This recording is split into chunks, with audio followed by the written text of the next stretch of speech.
Hello, everybody. Welcome to another Top 10 edition of Magic Mike's, proudly sponsored by our Patreon supporters and CoolStuffInc.com. You can find cool stuff in stock every day, and check out our co-sponsor, CardHoarder.com, offering the best inventory, prices, and delivery of cards for Magic Online. And finally, check out our new Altar Sleeves. You can get your own Altar Sleeves of the Magic Mike's crew at altarsleeves.com/magicmikes. I am Evan Irwin, and we get started each week by saying hello to my two co-hosts, Aaron Campbell. Hi, everybody. Ruben Bressler.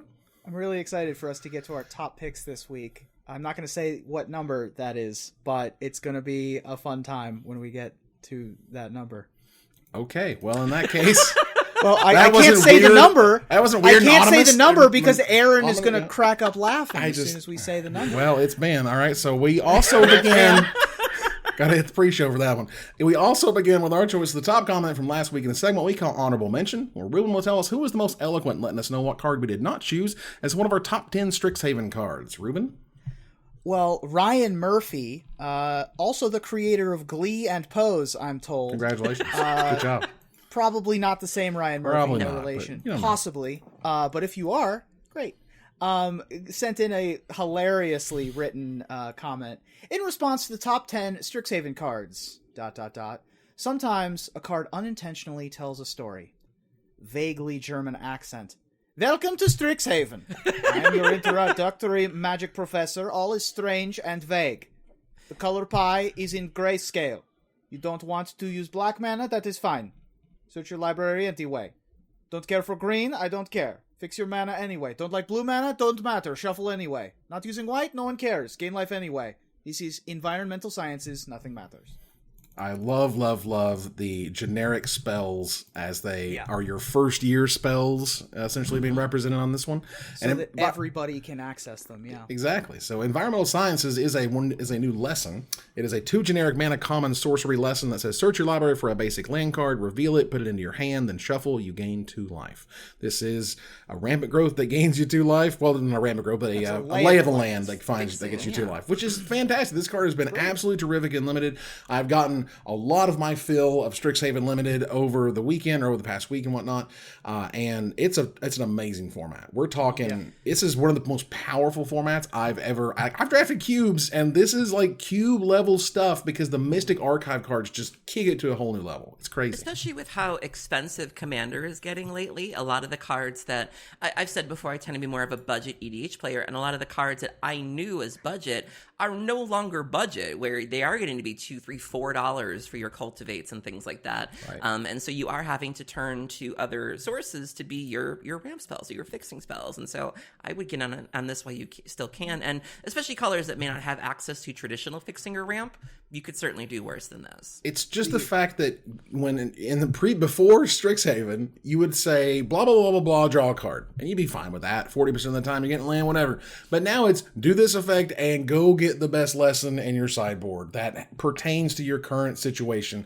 Sometimes you want environmental sciences. Sometimes you're looking for the rare thing that you drafted, whatever. But like that ability to just pick and choose an actual spell and not get knocked out with land or whatever. That's just incredible. The feeling is amazing. I love it. The 5 token lessons being all hybrid and making creatures is perfect. It's terrific. Like you never run out of things to do. You almost never run out of gas. I think I've only ever seen the loot option maybe twice. Wow. In like 7 drafts I've done so far on both sides of the table. Right.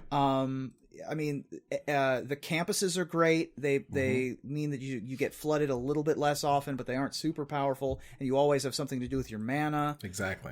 Ward is awesome. Ward's I think great. that it's such a great new keyword. I mean, it is a very powerful but very consistent and fun format. All of my games felt like I had control, even in my losses. I know that I like this set far more than Kaldheim already, basically. I feel after a weekend of Kaldheim, I was like, this is snow versus everything. And it's right. You either snow or you're not snow. And that's a serious problem. Anyway, congratulations to Ryan Murphy. Please contact us on social media, such as Facebook, for your prize. Thanks again to CoolStuffInc.com for sponsoring this giveaway. And stay tuned for our top 10 list this week. And maybe you can win next week's free gift certificate. Because it is time to talk about the top 10 Carl Critchlow cards. This guy has illustrated a lot. A lot. I was impressed. Yeah, Carl Critchlow has been illustrating for Magic the Gathering since the beginning? Question mark? Almost the beginning. Almost the beginning. Not I think Urza's or something was his first set. If I'm before that, Is it before I think that? I have. Let's see here. Well, I have Urza's Saga on my list. Mm-hmm. Yeah, I guess that's the earliest card I have on my list. And the pleasure yeah, of I doing... mean- I'm sorry. It's been around forever. He's been around since Weatherlight. That's where he Yeah, came in. I was just gonna say, and the pleasure of doing these lists is looking at cards that you've seen through the years and having that aha moment of, oh, that's that guy or that's that girl, and just he's been responsible for a lot of those moments. Yeah, been really sweet. So let's go ahead and get our top 10 started here. Ruben, what you got for number 10? Well, I have a higher at number 10, so we're not actually going to get started with me. I've got you beat, Ruben. I'm going to see this. I'm going to raise you. My first two are higher. So Oh, I'll come back for number wow. 8. Your 10 and 9 are higher. That's funny. Well, And also, shout out to our friend Komodo, Yes. listener, longtime friend of the show. He has done our lists for us today, as Evan's partner is down for the count with her second shot. So Komodo was nice enough a couple hours before the show to compare our lists and to help us with today's show. So thank you, thank you Komodo. so We much. appreciate thanks you. much for that. So let's get started with a number 10, my number 10. This card is great. What I love about the art deep dives is that I try my best to just look at the art. I try to just kind of go through the art. Don't really pay attention to what the card does. It's nice if it's a good card, but like, is it something that I think is remarkable or interesting? And I wanted to point out, and this guy, this character that's on this card is just so like kind of adorable and lovable. It's obviously beat up. It's stitched back together. They've tied up the parts to Venser's Sliver. Venser's Sliver is very simple. It is a 5 generic mana, 3/3. It's a common artifact creature sliver. And it's Venser's Sliver, essentially. Yep. And it's just the generic colorless sliver so you can play I've it. never seen this before. Yeah, it's a terrific little, again, like it just feels like, it's a little like robot kind of buddy. You want to, you want to make sure he's okay. Like, that's cool. Yeah, it's a robot sliver that they sort of, hodgepodge together. It's great. Yeah. Then the flavor is wonderful too. Yeah, the flavor here, Venser admired his handiwork and smiled. His first prototype had joined with the hive mind all too well, running with the brood and becoming a predator itself. This one, he thought, would be accepted into the hive, but still obey his commands. And I feel like we've seen a couple of takes of this throughout Magic's storyline of people trying to infiltrate the sliver hives and finding ways to do that, and some being more successful than others. Yeah, so this was really sweet, and I enjoyed that image quite a bit. So, all right, let's move over to number 9. Aaron don't got one. Ruben, what you got? My number 9 is a card that I have had the pleasure of casting.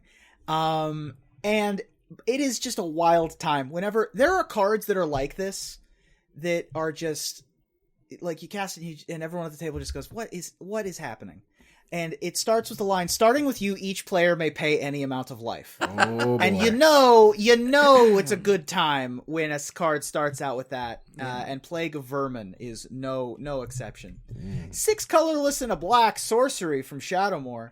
Starting with you, each player may pay any amount of life. Repeat this process until no one pays life. Each player creates a 1/1 black rat creature token for each life they paid this way. Jeez. Just flood the board with rats. And this Kithkin, after Twilight on Shadowmoor has happened and the Great Aurora has risen, with the fumes coming out of his head, taking control of these adorable and terrifying rats. Nobody does cute and scary combined quite like Carl Critchlow. He's also done a number of squirrels as well, which we may or may not talk about later. Oh, in good those. heavens. Yeah, Let I me had the tell same you, they'll be yeah. on my list. Yeah, I had the same thought that, wow, he's done a lot of, like you said, rats and squirrels, but they're, like, cute and also terrifying. You're right. Yeah, squeaky and horrible, I mean, this image in particular is like the smoke coming off the head thing is just so creepy and weird. And it's doing that thing with the rat where they do the nose, they lift up the nose thing. It's so cool. And only been printed once. It's like a $5 card. Yeah. Oh, really? Okay. It's a weirdo. It's a very weird But card. totally made for Commander. I mean, I don't know what deck would want that, but just that whole, like, the wording of it and everything, totally a Commander card. Yeah, repeat this process until no one pays life is a hell of a line. It's a heck of a sentence. Yep. Yeah. All right, so for my number 9 here, what I enjoyed the most about this card image, if it'll just pull up already, thanks, is that, for a lot of what sort of paintings are trying to do, they're trying to give you a very, a sense of a feeling, you know what I mean? And they explain that in the art description. They say, this is what it's supposed to feel like, and you're in awe, or you're scared, or you're running, or whatever. And what I like about this one is that it gives a sense of overwhelmingness, I guess, as a way to say it. There's a sense of this is happening, you can't stop it. This is happening, and you're right in the middle of a giant, like, roaring crash of rhino, tiger, dino, bear things coming at you in Overrun. Overrun is a 3 green, 2 generic mana, uncommon sorcery that says creatures you control get +3/+3 and gain trample until end of turn.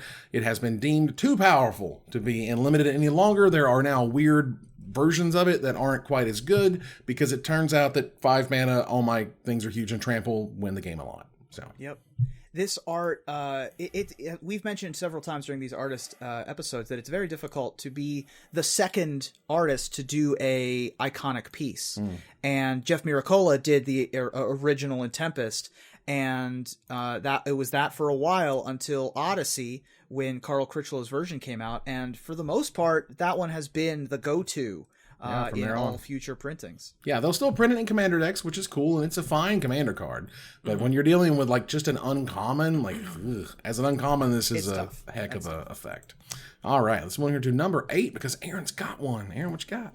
I love my number 8. I will never forget where I was the first time I saw this card because I'd never seen it before. I was playing in an online Commander pod with Autumn Burchett, and Autumn had a Phage, the untouchable EDH deck, and I couldn't quite figure out how this was going to come into play, but then when it did and I got to see it work, I was immediately impressed. It turned the game into this really screwed up lottery, and I've just been looking for any excuse to play this card ever since. My number 8 is Endless Whispers. Oh, that card's cool. So Endless Whispers is 2 colorless and 2 black. It's only been printed once in 5th Dawn. It's an enchantment that says each creature has, when this creature is put into a graveyard from play, choose target opponent. That player puts this creature card from that graveyard into play under his or her control at end of turn. So if you figure out a way to get Phage safely into play and someone kills Phage, whoop, you get to choose who gets it. And because they didn't pay for Phage, they die. And so even if you're not doing the Phage thing, even if you're not playing the Phage lottery, it still turns the game into nothing dies. And so every creature that dies has to go to somebody else. And so you have to decide if you're feeling vengeful, depending on the creature that's dying. If you're feeling political, if you want to forge alliances, hey, I see you're missing some lands. You want this solemn right here? There you go. And so, but just the idea that nothing can really die is really cool. You see that in the art, obviously, of this sort of orc elf type creature that has all of these arrows in them, but still appears to be shambling and still doing their thing. And I just love this card. Just won't quit. He just will not. Don't matter how many arrows you put in him, he's going to get back up and come at you.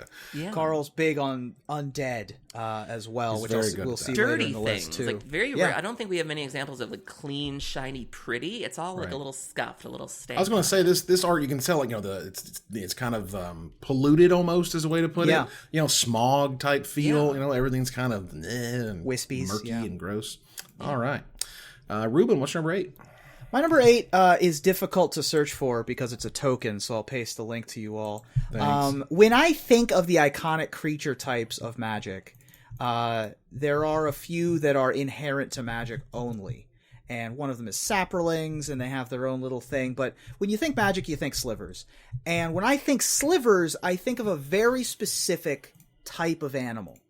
And the Metallic Sliver token that came out in Time Spiraled Remastered is like the platonic ideal of a sliver in my mind. Like, this is what a sliver looks like. Metallic Sliver is a token artifact creature sliver. It's a 1/1. That's what it is, and it's made by Sliversmith. Sliversmith. That's right. And of course, Metallic Sliver, the card, was a 1-mana 1/1 from Tempest, but has since been turned into a token that things can make. Was it Magic 2014 when they went off the rails and made the Predators with the dreads? I think that's was it right. 2013 or 2014? Yeah. Something like that. It was. They made it. It was 2014. It was a nice pushback of this is awful. That's not what a sliver looks like. That's not slivers. Get out of here. And they were like, our bad. We won't do weird Predators with dreads anymore. We're like, thanks, appreciate that. You need the meat hooks. You need the one meat hook. Yeah. And then the face meat hook. Right. That's what a sliver is. the weird predator things. It had legs. It had like faces. Those aren't No one slivers. asked for this. Yeah. It's true. I was like, why did you do that? No one wanted you to do that. No. All right.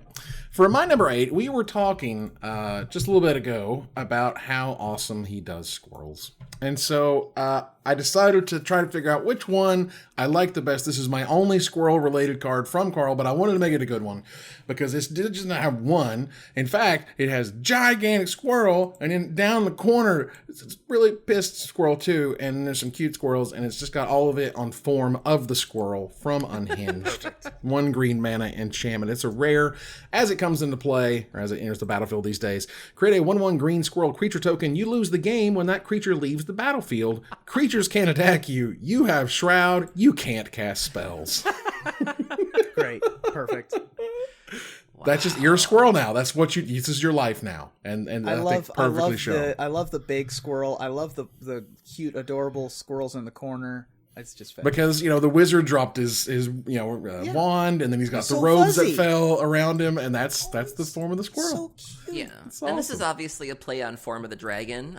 Recently, it was Form of the Dinosaur. There are a couple of enchantments out there that do allow you to take on a form, and they do restrict you in various ways where, certain things can attack you, your life goes to 5, things like that. But yeah, this is cool. I would be happy with more forms. You know what I mean? Like, I don't know. Form of the demon, form of the angel. Those would be cool. Yeah, complete the cycle. Form of the Kraken. There Form you go. of the Kraken. Yeah. Hey, yo.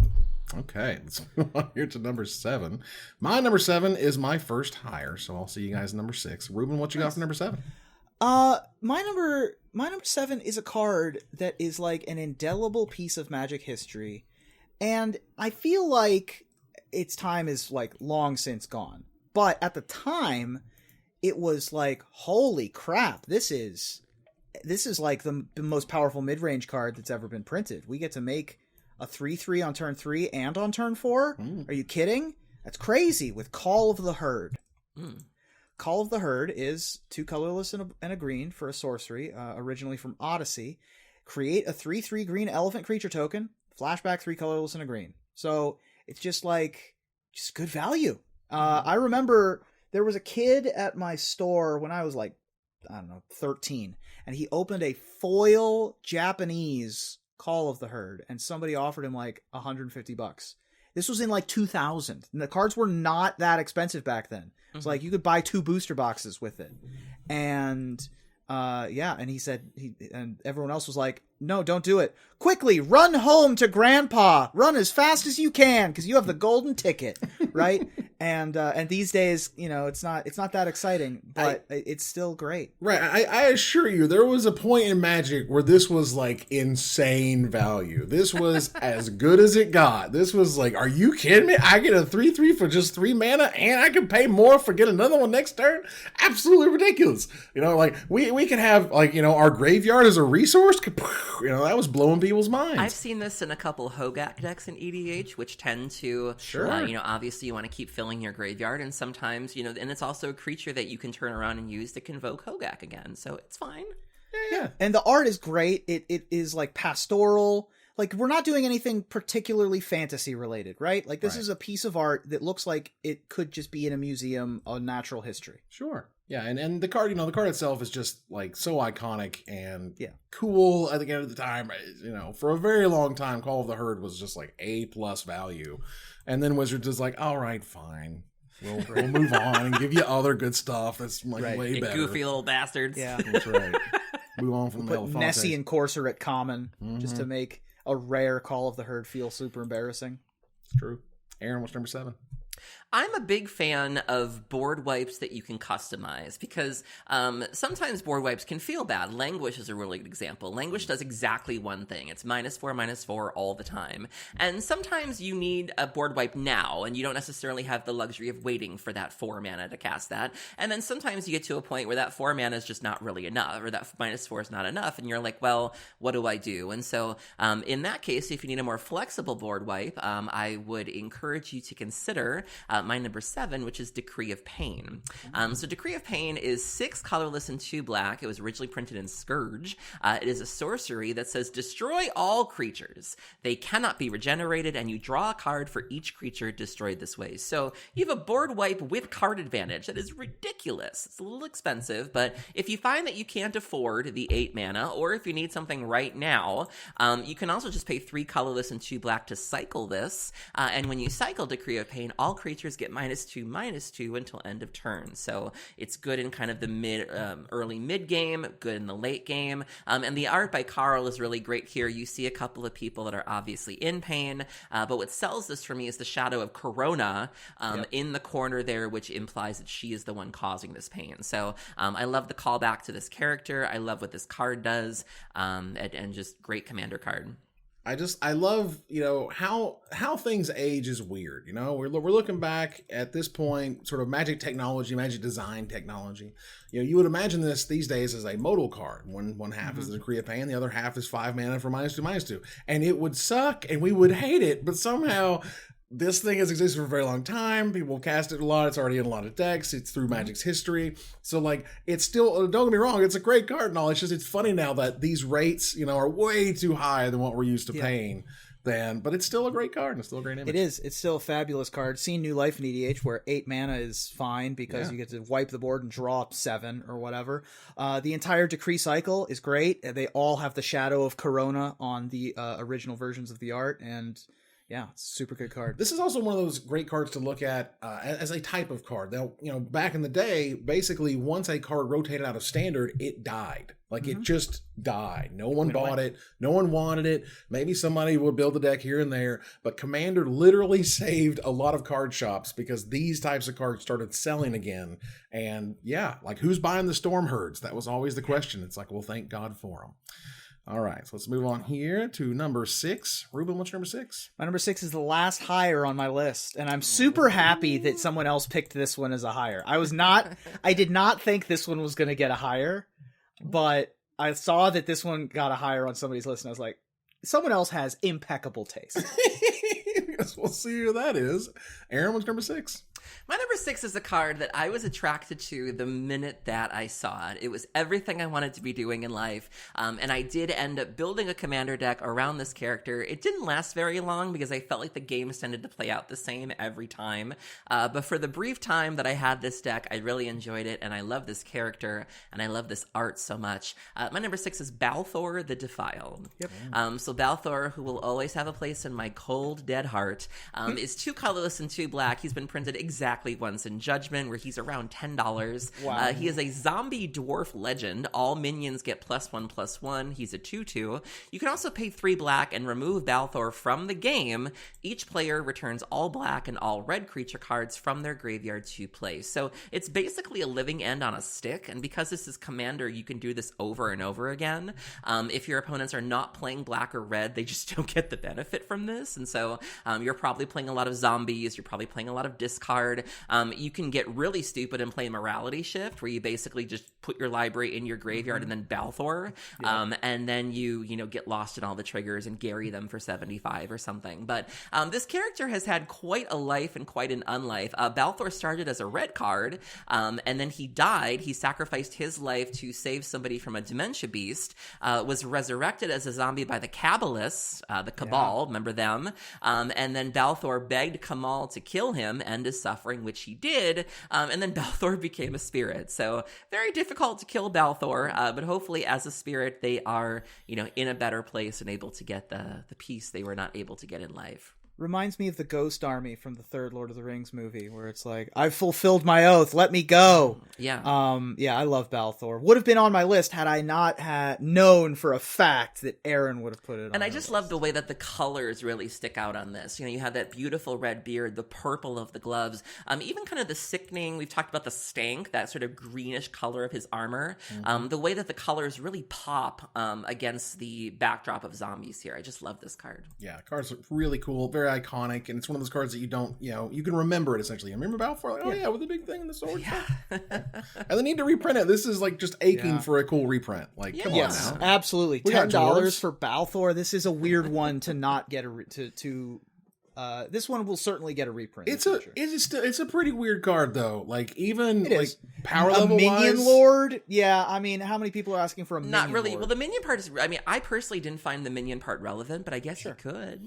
I think Yeah, it's just the play mass Mask with Nexus reanimation and go of to town. everything in your graveyard. That's true. That too. Seems to be the part that's appealing. Yeah. All right. My number 6 here. When I was a kid, I loved cars. I liked machines. I liked giant machines, big dump truck stuff like that. And so like when I think of like the machines, still like big dump trucks. Hey. Look, the bun was too thick to get started. Now look. Right. So when we see giant machines in Magic, like I think Clockwork Beast, I was very close to making my list, but this one to me was a little bit more interesting because not only is it like an awesome, super cool machine beast vehicle thing going on, it's a giant monster that's really scary. It also does something absolutely insane. Is Leveler. Leveler is a 5 generic mana 10/10. Woo! Oh man, 5 mana 10/10. It's a rare artifact creature juggernaut. Let's do this. And when it enters the battlefield, you exile all cards from your library. Oops. And that's the thing you can do. So, but this card and its look and feel is just incredible. This is what a leveler would look like. Yeah. What a goofy card. What a stupid idea for a card. And people are constantly trying to figure out how to break Leveler. Oh yeah, constantly. it came up again recently when Simeon Spirit Guide was banned in Modern because all the Ad Nauseam players were like, "What are we gonna do?" And we were already using Thassa's Oracle, and it's like, all right, well, can we just turn into like an inverter deck? And so there were some early brews that were trying to either play inverter or play this, and then play Thassa's Oracle and try to win the game. And they never really went anywhere. But it's tried. very difficult to exile your entire library, so it is a very unique effect. Yeah. On a I love that deck. that people are using it as a 5th inverter of truth. At least it has life somewhere else. That's funny. It's true. Let's move here to our number 5. Ruben, what's your number 5? My number 5 is a incredibly iconic creature, an incredibly iconic image, an incredibly iconic story person or story character in the overall history of Magic. My number 5 is the Memnarch. Yeah, my number 7. Yeah. This was my number. Where'd it go? 9 or 10. Number 9. Nice. Memnarch is a 7 colorless or 7 generic mana legendary artifact creature wizard. I didn't realize that it was a wizard. That's kind of wild. It's a 4/5 for 7. You pay a colorless, a blue, and a blue. Target permanent becomes an artifact in addition to its other types. This effect lasts indefinitely. 3 colorless and a blue, gain control of target effect. Or gain control of target artifact. This effect lasts indefinitely. Wow. So this card is amazing. It's amazing. And you have it was in From the Vault lore for a very good reason, which is that when Mirrodin was sort of created, it was created artificially. Memnarch was kind of the first artificial intelligence to take over. Kind of. I mean, it was a very Avengers 2 kind of moment. Yeah, it was my understanding that Memnarch was left to sort of care for the world in Karn's absence, and that they just kind of took it too far. And what gets me about this art every time is really look at it. Like, if you really zoom in closely, you see that's Memnarch's brain. Like, there's a tiny little head there. Those are tiny little arms. You see the legs. You see the body. It's really quite disturbing when you really get the chance to see the large picture, the large scale image, really zoom in on it, just all the creepy little details here, like it's like MODOK. Memnarch is the sentient incarnation of the Mirari. It is the Mirari, essentially. Yes. One of the first things it did was name Mirrodin. It renamed the world to Mirrodin after his previous existence as Mirari. And then later, the mysterious oil drove him mad, which turned out to be Phyrexian, of course. And you tumble along from there. The size and scope of this guy is amazing. The little arms, looks like the War of the Worlds monsters. I love the Tom arms. Cruise version. Yeah, the little spindly arms are great, and just the fact that and the card itself is amazing. That's an artifact. Give it. That's card was insane. Give here. Well, it's 7 generic mana, so obviously it's all playing Tron decks. This was like the thing you played. Worthy commander too. Like when you get some you're sitting at a fan fest and some sweet little cherub comes up and they're like, "Can I play with you guys?" And you're like, "Yeah, friend. What do you got?" I just have my Memnarch deck, and you're like, "Ooh." We hate you here. We hate you. Aaron, what's your number 5? So my number 5, I have to bring up a dredge card. You can't know where you're going till you know where you've been. And there's 2 things I love in this world: 1, dredging, and 2, making burn players sad. My number 5 is Golgari Brown Scale. So Golgari Brown Scale is 1 colorless and 2 green. It's a creature type lizard, printed in Ravnica City of Guilds, 2 power, 3 toughness. When Golgari Brown Scale is put into your hand from your graveyard, you gain 2 life. And it has Dredge too. So in the early days of Modern Dredge, it was called Loam Pox, and you would play a card called Zombie Infestation, and you would basically just loop this. Like, you would discard it to Zombie Infestation, make a zombie, dredge it back, gain 2 life, and burn players would scoop. And it was the greatest feeling in the world. And occasionally, if you were really hard up, you would just cast it, and you'd have this 2/3 body, and it's fine. But I will always have a place in my heart for Golgari Brown Scale. And, just this very kind of adorable-looking lizard. It kind of reminds me of a Treasury Thrall, if you've ever seen that card. Yep. Just this big, dopey thing that somebody appears to be riding on, and I think it's very sweet. Yeah, it looks like a monitor lizard a little bit. Yeah. The card Dredge was fine and limited. It really was. It was not a big deal. It was kind of cute. Card advantage in many ways, but man, whew. And this card has new life in Pauper as well in those Tortured Existence decks. I don't know if those decks are good anymore, but I've heard certainly it might be going through a bit of a resurgence. But nice, yeah, good as it should. It should recover and come from back from the grave. But a wonderful sense of scale, and we're right there in the city, hanging out in Ravnica. A wonderful sense of brown scale. Saw what you did there. I saw it. I'm so sorry. I'm a fan. I look forward to your letters. For my number 5, this was one of those repaintings of I don't know about a classic card, but it was definitely a known card.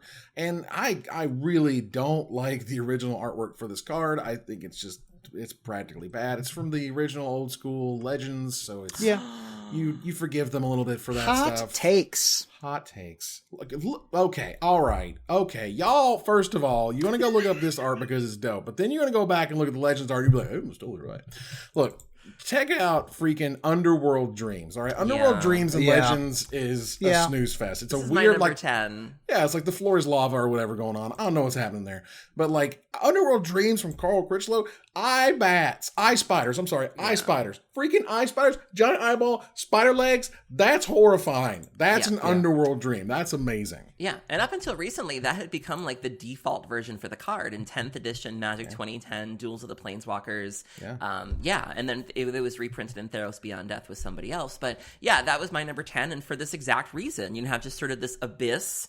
You have the eyeballs, you see little crawlies there, you see bats. The bats have huge teeth. Carl also does teeth very well. There's a lot of really weird creatures that shouldn't have beautiful shiny teeth like that do, so that's another thing he excels at. And I love that if you look in the background, you can almost see the funnels where it appears to be happening throughout this sort of terrain there, so that's really cool. This card just does so much in that art in particular. Eye spiders and the mouth bats coming at you from the Speleothum Pillars, which is your vocab word for the day. Wow. That's what happens when a stalagmite and a stalactite meet. They're called a Speleothum. Come on, geology! Pillar. Look at you! And this art is great and super super creepy and wild. It's just the eye spiders, man. I would have loved to have seen the art description where they said, Carl, you know what? Just go nuts. Just what's the scariest damn thing you can come up with coming to get you? All right, great. Good job. We need to improve on the floor is lava. Just do whatever. Yeah. The bar's low. Let's move on here to number 4. This is my final hire, and that's good because I love that card. Ruben, what's number 4? My number 4 is a card that I fell in love with when I first started playing Magic. Back in the early days when I was playing Magic. Exodus had just come out, and so Exodus had been out for a while, and they were about to release Urza's Saga. So I was not huge into Exodus. Urza Saga was the first time I really started playing Magic, and I immediately fell in love with the artifact mana ramp strategies, playing big splashy things, and getting out my Phyrexian Colossuses or whatever, and casting Wildfire on people. I mean, it was a huge part of my upbringing. Why? And it's great. And my number 4 is Wildfire. 4 colorless red sorcery. Each player sacrifices 4 lands, and Wildfire deals 4 damage to each creature. Boy, let me tell you, when you have a Thran Dynamo and a Voltaic Key in play, you certainly don't mind sacrificing 4 lands, whereas your opponent might care. I mean, what happened was, like, this thing ran the format when Urza Saga existed, and then they got rid of all the artifact mana, brought it back for 7th and 9th edition, and it ran the format again in 9th edition. This was ridiculous, and I had to play Alongside Paladin Onvex and Magnivore. stuff. Yeah. Yeah, because Magnivore Wildfire was a thing, and you play Annex and Stone Rain. Like, it was absolutely ridiculous and miserable, by the way. All my Paladin Onvex were great and all, but, like, yeah, Paladin Onvex and a Jit, that's kind of all I had. That's what you have. Yeah, because this card was lands nuts. anymore. Yeah, they don't make these types of cards anymore because it just leads to giant blowouts. Wrath your board, kill all your lands, GG. Like, Yeah. It's basically like this art appears to just be like the Big Bang. Like it's got the volcano, it's got the dinosaurs. I mean, this is terrible. This was essentially like Star of Extinction before Star of Extinction got printed. You have the Viashino and the various beasts running away from this explosion moments before death, one assumes. Yeah, it's great. Yeah, the lava's coming to get them, and it's a sweet card. Aaron, what's number 4? So my number 4 is a card that this particular art is a little bit difficult to obtain. The card itself has been reprinted a couple of times and is quite affordable at less than $1, so good for you budget EDH players. But if you want this particular art that Carl did, it is only available as a Magic Online promo and an F&M promo, which goes for about $5. My number 4 is Tide Hollow Sculler. So Tide Hollow Sculler, try saying Tide Holler, hey now, in a Tide Holler. Easy for you to say. Tide Holler Sculler. I've seen some Tide Holler Scullers, let me tell you. Woo. Wow. Run up your britches and stuff. It's bad. Tide Hollow Sculler is 1 white and 1 black. It's an artifact creature zombie, which a lot of people don't remember that this is an artifact creature.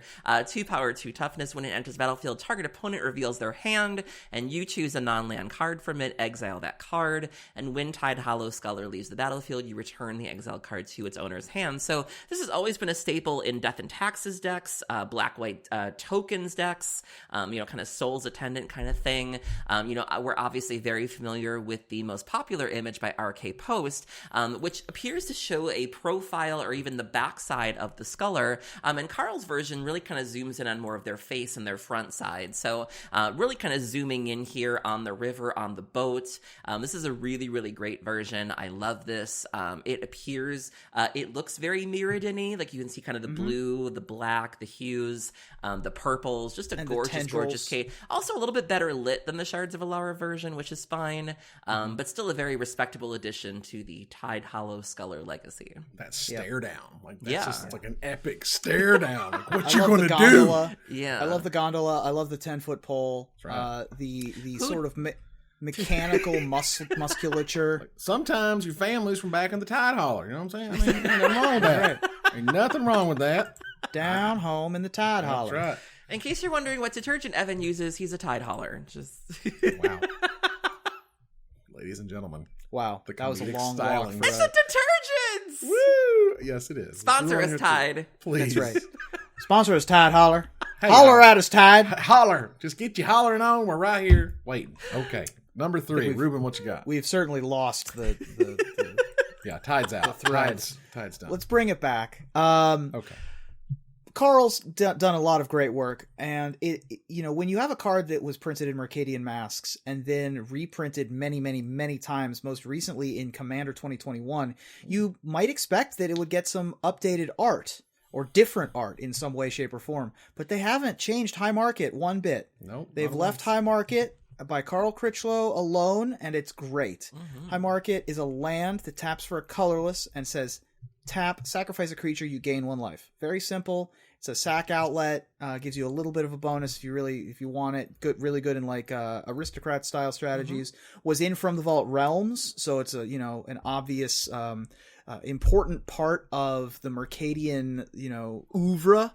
Sort of being like the central image that you think of when you think of Mercadia. You think of this kind of bizarre place, right? Yeah, giant city and markets and people moving about and whatnot on the upside down mountain that is Mercadia. Yes, which is also really cool. I have this in Shirei. I have this in Hogak. Is if they try to exile Hogak and just throw it in the graveyard and cast it from the graveyard, it's fine. Nice. Big fan. Yeah, this card was sweet back in the day, or at least probably around, the early 2010s or whatever. This started getting really expensive because it's like they haven't reprinted High Market, and they can. It's on their reserve list. And then finally it showed up in From the Vaults, and then they're like, screw it. We'll throw it in Commander decks. Who cares? because we need, you can't reprint Elephant Graveyard. Look up that one if you want to get surprised at big numbers. Exactly. Aaron, what's your number 3? So my number 3 is a card that I had never heard of, and I love that. And I've said that a couple times before. There are so many Magic cards out there that you can't possibly know them all. And one of the things I love about Magic is when you discover that cards exist that you've never seen before. And this was a card I'd never heard of before until Hollow One, Black Red Hollow One, became a thing in Modern. This was a card that they were using to fight other Black Red Hollow One decks. My number 3 is Big Game Hunter. Yeah. So Big Game Hunter is 1 colorless and 2 black. It was originally printed in Planar Chaos. It is a human rebel assassin with 1 power and 1 toughness. When BGH comes into play, destroy target creature with power 4 or greater. It can't be regenerated, and it has a madness cost of a single black. So you could discard this with your Goblin Lores, you could pay black, and you can get rid of their Gurmag Angler or their Hollow One. And this card did spike up for a little bit. It got as high as about $2, $3, $4, and now it's down to less than $1 again, which is great. But another thing that Carl does really well is he does murk very well. There are quite a few images of things coming out of water or coming out of swamp, and he does that very well, particularly in this case. You see what appears to be a dead dragon in some sort of swamp water or some marsh water, and you see the very proud assassin standing in front of this. And so I have this in my Shirei deck because obviously it has 1 power, and so you can sacrifice this to something and it comes back with Shirei, and you can just sort of get rid of the bigger creatures on the board. Please note this is not a May ability, so if you are doing any sort of recursion, if the only creature on the board that has power 4 or greater is yours, you got to get rid of it. So I learned that lesson the hard way one time. Yeah, the notorious BGH doesn't care what the creature is. I just got a little drunk with power and was like, whoop, whoop, whoop. Right. Oh, crap. So, there goes my Harvester of Souls. Yeah. So if you're playing Holler One, you can get your Holler Ones on. Holler One. Get your Hollers now. Holler. I really love Big holler. Game Hunter. I mean, this was very popular as a one-of in those Survival of the Fittest decks. When Survival of the Fittest was running everything. Oh my god. It's really good with any discard outlet. It's just a great card. Yeah, absolutely fantastic. So, my number 3, this is one of those where, again, I tried really hard to make this list just looking at the art and going through the artwork pieces, and I was like, wow. This piece was just like, it just hopped out at me. I was like, this piece is so cool, threatening, weird, like creepy. This is like literally one of the creepiest cards I can think of in Magic the Gathering. If you haven't checked it out, it's been a minute since they printed it, but go back and check out literally any version, except the Portal one, of Bog Raiders. Yes! This is my number 6! Yes! I figured it was. That's fantastic. Bog Raiders is a black and 2 generic mana for a 2/2, because the way you described it. For a black and 2 generic mana for a 2/2 common zombie that has Swamp Walk. And so they don't really make them like this anymore. And they certainly don't make them with images like that. It's super creepy. It's super creepy. It's like I said, the image of, there's a couple images that Carl has done of things coming out of swamp, coming out of water. It's obvious that these don't appear to need to breathe, so that's not an issue. You see the lines of the skull, the skin being very stretched over the skull. You see the shifty eyes that are kind of waiting for you. You see the dead trees in the background. I mean, this is something that you feel like you're in the muck with them. It's very ominous. Yeah. The side eye. The side eye is so good. I just love it. I remember drafting these, and I would end up with like 2 or 3 of them in a draft, and it's so evocative. It feels so creepy, but it feels like there's intelligence behind the Bog Raiders, right? It doesn't feel like a mindless zombie, which is even scarier. Right, yeah. Like a zombie that kind of knows you're there. Like, it's just, it's so creepy. I could, just again, going through all of his work, and I'm like, this thing is so, like, I don't care. It's not a great card. Who cares? Like, it's just that image is amazing. And he really killed it. All right. Let's see. So that was, I screwed up. I messed up my, no, that's right. Sorry, that was Bog Raiders. For some reason I'm not used to seeing the word Bog Raiders on anything. Let's move over here to, it's true. Move to number 2. Ruben, what's your number 2? My number 2, it turns out I do have Balthor on one of my cards. It just is, he's dying in the art to Smother, I think. Smother is a colorless and a black instant originally from Onslaught. This is also the F&M promo version. Destroy target creature with mana value 3 or less. It can't be regenerated. I can't hear them scream, but at least I don't have to listen to them beg from Phage the Untouchable. Yeah, that's pretty epic flavor text. I like that a lot. Once again, you get the gross stuff, right? This guy is getting suffocated by a fog of gnats, and it's gross. Ugh, that's a hell of a Is way that to what go. that is? I think so. That's a swarm of like bugs that are like going into his face, His brain. Oh my goodness. and smothering him to death. Yeah. Well, Balthor doesn't die this way, though. Balthor dies in the storyline. He sacrifices himself to a demon. Oh, Well, okay. Well, she that makes tries sense. to then. kill him, I'm This is guessing. a different dwarf with Different a red, dwarf. big red beard, and also Smother can't kill Balthor because Balthor is 4 mana. So point. yeah, that makes sense. But it is a great, like, just an evocative piece. Clearly, reaching out, like, help me, but it can't, and the bugs are everywhere. And Ruben, what's number 2? I'm sorry, Aaron, what's number 2? So my number 2 is a beloved card, and one of those cards that has a pet name. When you see this card, you probably don't call it by its proper name very often. You might know it better as Steve. My number 2 is Sakura Tribe Elder. My number 4. So Sakura Tribe Elder is one colorless and a green. It was originally printed in Champions of Kamigawa, that's right. Thank you. And what it does is very simple. It's a snake shaman, 1 power, 1 toughness, and you could sacrifice it, and you search your library for a basic land card. You put that card on the battlefield tapped, and you shuffle your library. So this has always had a home in competitive Magic. There are obviously decks that want to be ramping, whether you be Scape Shift, whether you be Titan Shift. Obviously, it sees play sometimes in Legacy. Death Cloud decks love this as well. A very fine option in Commander for ramp, less than $1, which is nice. And just has the sort of turtle snake-like face. You see the many arms. You see the sticks that it's holding. You see the lush background. Just really beautiful, full of life card from old Carl here. Yeah. Yeah, this card was amazing. Like, gather round, children. Once upon a time, Magic the Gathering stacked damage. Yes, it You did. I was gonna mention literally with this. say, I block damage on the stack, sacrifice Sakura Tribe Elder. There was a whole kerfluffle about how Umezawa was Jitte and the Tribe Elder interacted. You had to let the Tribe Elder die to get the counters or whatever.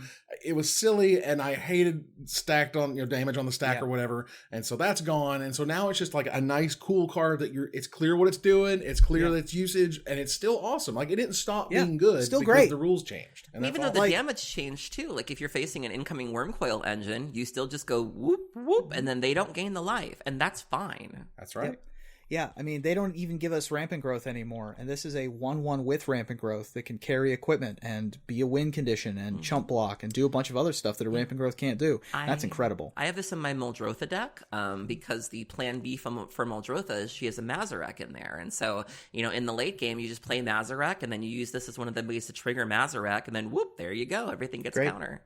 All right, yeah. Sakura Tribe Elder, I think, and just the image itself, and just how it evokes that feeling of Kamigawa, and to me, the nostalgia of like when I came back to the game. This was the first large set that came out after I came back, and yeah, to be as cool and impactful as it was terrific. So for my number 2 here, this was tough choice putting them all together or whatever, but near the top wasn't that difficult because what I enjoy about this card is that, it's a sense of sort of imposing, a sense of scale, a sense of you're really tiny down there. You're just itty bitty. Because Darksteel Colossus has a hell of a stare down to your little itty bitty self. It is 11 generic mana for an 11/11 mythic artifact creature golem with trample. It's indestructible, and if it will be put into a graveyard from anywhere, reveal it and shuffle it into its owner's library instead. And then Wizards had to come back years later and say, this isn't enough, let's give it Infect. Like, for an extra mana. For an extra mana. You said this was pay your that number pay 10? that Infect text. This was my number 10. Yeah, Nice. The Iron Giant. This is I mean, you look at the art and it's like the articulation, the ward rings, the exhaust coming off of it. This thing is spectacular. Yeah, all the stuff with Indestructible had that weird like ring thing around it, I believe. Yeah, if you even look up Darksteel in Scryfall, I mean, you can see it on the Darksteel Axe, the Darksteel Brute, the Darksteel Citadel. I mean, everything on here has those whirring yellow rings around it. Right. And I'm sure the lore masters are all over this going like, it's from so-and-so, it did such and such to make them indestructible, and I'm sure they did, and it was cool. Because this thing is cool. Like, before the Infect version showed up, I assure you, this was the baddest mofo in town. Right. This was the thing you went and tooth and nailed for. Exactly. Like, you're just like, this is the 2-turn robot. Mm-hmm. There you go. So let's move on here to our number one. Ruben, what's your number one? My number one had to be a card that I felt like combined all of the things I loved about Carl's art. The shadows, the details, the fur, and it needed to have squirrels. Squirrel, yeah. And it needed to have like interesting hands, and it needed to be something that was from a long time ago. And I'm not sure I've ever had a prophecy card at number one on any of my lists. Ooh. But now I have with Squirrel Wrangler. Squirrel Wrangler is 2 colorless and 2 green mana for a 2/2 human druid rare from Prophecy. It did get a Secret Lair drop update recently. And it has 2 activated abilities. Colorless and a green and sacrifice a land, create 2 1/1 green squirrel creature tokens, and pay a colorless and a green and sacrifice a land, squirrel creatures get +1/+1 until end of turn.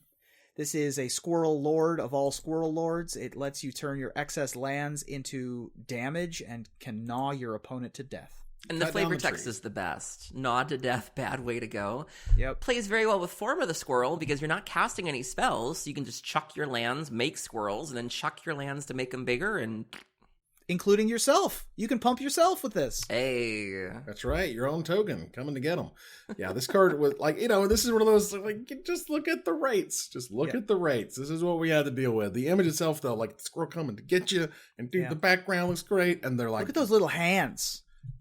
And I'm so glad that Wizards listens. Like, this Wizards is very receptive to the squirrel community. And anytime they have an opportunity, they gave you Toski recently. And so anytime that they can finagle a squirrel in, they're happy to do that. It took years. It took a long time. Begging. Years. Like a decade of begging for them to finally bring back squirrels. It was ridiculous. They're like, they go in unsets. And we're like, no, they don't. They don't go in unsets. We love our squirrels. And they finally started giving us more squirrels, which is great. Aaron, what's your number one? My number one, like Ruben, my number one had to be just one of the best reanimation spells of all time. And sees play in Legacy, sees play in Pauper because it's a common. So this is the reanimation spell you want to be casting. They will never give it to us in Modern, which is a shame because I think it's fine. My number one is Exhume. So Exhume is 1 colorless and a black. It's a sorcery, originally printed in Urza's Saga. It says each player chooses a creature card in his or her graveyard and puts that creature into play. And that's really the only downside. I mean, Animate Dead, you have the weird -1/-0 and lots of text. It's an enchantment. So if they destroy the enchantment, you're kind of boned. Reanimate, you gotta pay a lot of life for that, and you may not have the life if your first thing has already died already. But this is really the only downside, is as long as your opponent doesn't have any creatures, you're good to go. And so there are ways to finagle that, especially if you can do this on turn 1 and you're on the play. Who cares? Or if you feel like their creatures are just not as good as yours, who cares? In Pauper, this is what you want to be doing. You want to get your Ulamog's Crushers back. And I just love the art here of these giant mechanical claws. Exhumation is something that does happen in the real world. Usually it involves taking a coffin out, using the big claw to dig it up. This appears to be the remains of a creature. At first I thought it was like a body bag. I was like, what's going on here? But these are actual just corpses being drug out of the ground. I love the cracks on the ground. I love the smoke from the machines. I love the flavor text. But this is just one of my favorite cards. Yeah, card's absolutely terrific. And the teeth there will give it away that it's a creature because he does the teeth really well. Yeah. This is probably after the extinction event of Argoth in the Urza Saga storyline, where they're like exhuming some sort of pig beast thing. Like you look at the leg in the background on the other thing that's getting exhumed by these crazy matrix claws. and this is a disturbing piece of art. It always blew my mind. This thing is a common. I was like, this thing is a common. Like, I when I first heard about it, like, that's a rare, right? Clearly it must be on the reserve list. Now, if you want to reanimate something, you get Rise of the Grave, and you got to pay like 5 for that. Got to pay 5. Yep. Yeah, exactly. I'm like, what happened? Okay. Because the downside, they just assume that your opponent would have something too, and that's going to be bad. And you're like, right? Who cares? Lol. Look, well, I think this is similar to the show and tell problem, where they were like, what's the worst thing you can show and tell? What's the worst thing you can exhume? And then as creatures got better and better and better, you're like, I'm exhuming Grizzlebrand. Right. Exactly. As creatures got better, that card just got insane. Just out of hand. For my number one, I guess it's a little bit basic, you could say. I don't really care, because I feel like when you make an iconic piece of artwork, when you make a piece of artwork that kind of goes down in history as one of the most influential cards, aka the artwork that represents that card, should be sort of enshrined as, what would you say Carl's number one image, for Magic the Gathering is? Well, the one that made the most impact, that changed Magic, good, bad, or ugly, was Arcbound Ravager. Arcbound Ravager was 2 generic mana, originally showed up as a rare in Darksteel, is an artifact creature beast. You may sacrifice an artifact, put a +1/+1 counter on Arcbound Ravager. It has modular 1, which means this creature enters the battlefield with a +1/+1 counter on it. When it dies, you may put its +1/+1 counters on target artifact creature, and it's a 0/0. This card is insane and was busted in half, and Wizards did not test it with their affinity mechanic before they made it. So that's always the classic insane story. This, alongside Disciple of the Vault and Friends, meant that Affinity was the number one Ravager of a constructed format, I think, in the history of Magic, probably. It wrecked a lot. It hurt tournament attendance in like unforeseen ways, and that was really bad for a very long time. I love Carl's machinery. Mm-hmm. I love Carl's metal things. He had a piece in Unstable called Steam Powered, which was one of the augment cards that was very close to my list. And we talked about the robot, and we talked about Exhume. All of the sort of almost steampunky stuff that he does is so good. Mm-hmm. Yeah. And you mentioned earlier the way that Darksteel has these yellow rings around it to imply the indestructibility. Arcbound also has a very similar trait where they are all connected by arcs of energy. And none of the Arcbound creatures, if you look up Arcbound and Scryfall, none of them are actually together, like fastened together. They're connected by currents of electricity. Like the arms are like kind of floating, the torso is floating, and then there's these currents going through them. So I love the way that they're each sort of identified by this trait. And that really was the default image for Arcbound Ravager up until Modern Masters, and then the Kev Walker version came out, and then other versions have come out since then. There's now the Godzilla take on it, there's the Pro Tour promo, there was the Kaladesh Invention promo, but this was really the one that started it all. This and is this the card OG. And this card continues to see play in going all the way up to Vintage. This is an ideal part of this is an auto include in like any shop stack. All of those pieces that you use to, punish the opponent. When you're ready for that Trinisphere to go, you just eat it. Or even, Hangerback Walker. Whoop! Sack outlet for free and artifacts. Yes, please. Exactly. So the power of this card, the impact of the image itself being like, super cool creature thing. And just Magic in that era was defined by this card Ravager. And this image, and I saw it a lot. Yep. And it's what I think of when I think of Carl Critchlow. All right, so that said, that was our top 10 Carl Critchlow cards. You'll see them on screen right now. If you review, take a look at my list, Aaron's list, and Ruben's top 10. And we want to hear about what card we did not talk. We want to hear from you about what card we did not talk about, and select our favorite to win a $50 gift certificate to CoolStuffInc.com. But before we go, I want to thank my co-host. Thank you, Aaron. Thank you for having me. Thank you, Ruben. I really enjoyed all of our number ones this week. So many pre-show really good in-jokes this week. Oh my God. All right. And we move to our final slide. I want to thank our sponsor, CoolStuffInc.com, our co-sponsors, CardHoarder.com and AlterSleeves.com, my co-hosts, Aaron Campbell and Ruben Bressler, you guys for watching or listening. I hope you support us at Patreon.com/MagicMikes.